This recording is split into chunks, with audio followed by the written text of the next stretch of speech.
Halo. Yego mwiriwe neza. Eskiwe neza ku Kigali na Kenya. Mwiriwe neza cyane. Mu VIP witwa nde suri he? Nitwa Calixte mani urumva ndo mu VIP Rubavu. Yes, Monsieur Calixte. Nagira ngo mbabaze. Nje ndacyari umunyeshuri niga muri secondaire. Ariko nkunda aba VIP cyane ariko cyane kuko ibiganiro byose biri ku ba VIP TV wera ku cyambere ko kigera muri Amerika byose nabirebye. Rego urumva ko uri mu VIP wuzuye. Ufite imyaka ingahe Calixte? I'm 20. Calixte we roza umuntu urenze cyane. Ko niba narabirebye byose from ikiganiro bira byose wakoreye 2% uri mu Isibo TV na ba Bruce Melody byose nabirebye kandi byaranyinspiye. Ntago ni ibintu nkunda cyane noneho wifatiye mu na kintu kabisa ubona ko ari ibintu byiza turabakora cyane. Oya vraiment courage ibaze kuzi ibintu tuzi ka twe turi abasaza ufite imyaka 20. Kabisa ni ikintu gikomeye. Courage kabisa kandi umwana w'umutima wo kwiga ni byiza kumva ibintu bigufitiye akamaro. Ngaho duhe igitekerezo cyawe cyangwa ikibazo. Ngiye nukubashimira ariko nambabaza. Nukuba ngo ndamaza nabashimira yuko mwamumuye amaso kuko nyimara kumenya Abavip TV nahise nangira side hustles business turi small ariko ndi ku shuri.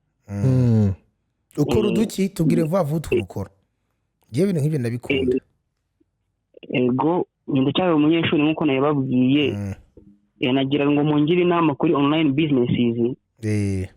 Nukuba ngo mungire ahantu nakura makuru ari exact mbere yuko nshora muri online businesses. Urabona hari business online aguhereza link ngo investise ariko mu byukuri utamenya neza se amafaranga ndayishyuye bande nyahaye bande ese ari scam nayabaza nte. Ndagira ngo mubwire za business ziri online ese nakura amakuru ari exact kugira ngo umenye ko izo business kuko ari zanyazo. Calixte reka nkubwire ikintu kimwe ngiye gusubiza nihuse ariko ntago nza gusubiza ikibazo mbajije.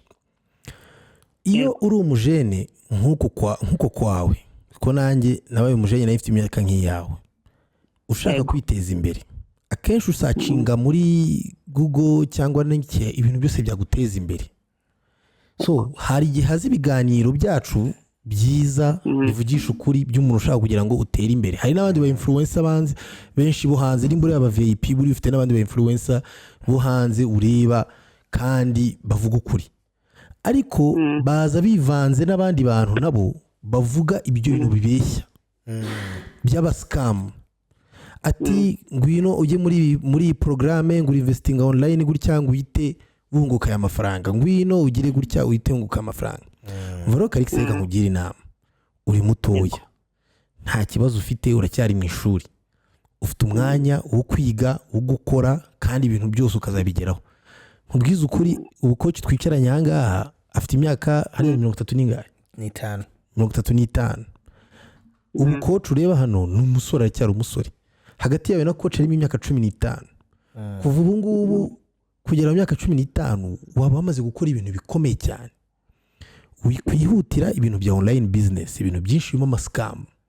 Online business yonyine nakugiramo inama ni igihe ugiye kuri Fiverr cyangwa ukajya kuri Upwork ukavuga ati ngewe nzi gukora graphic design ndashaka kuzajya nkora gigs za graphic design abantu umuntu akampemba cyangwa nzi gukora software engineering cyangwa dropshipping akore shop kuri Shopify akashiremo merchandise. So ikintu ngiye ku advising ubu ugende ukore research kuri dropshipping ukore research kuri e-commerce hama ukore research cyane no kuri izo zari nkubwiye Upwork, Fiverr izo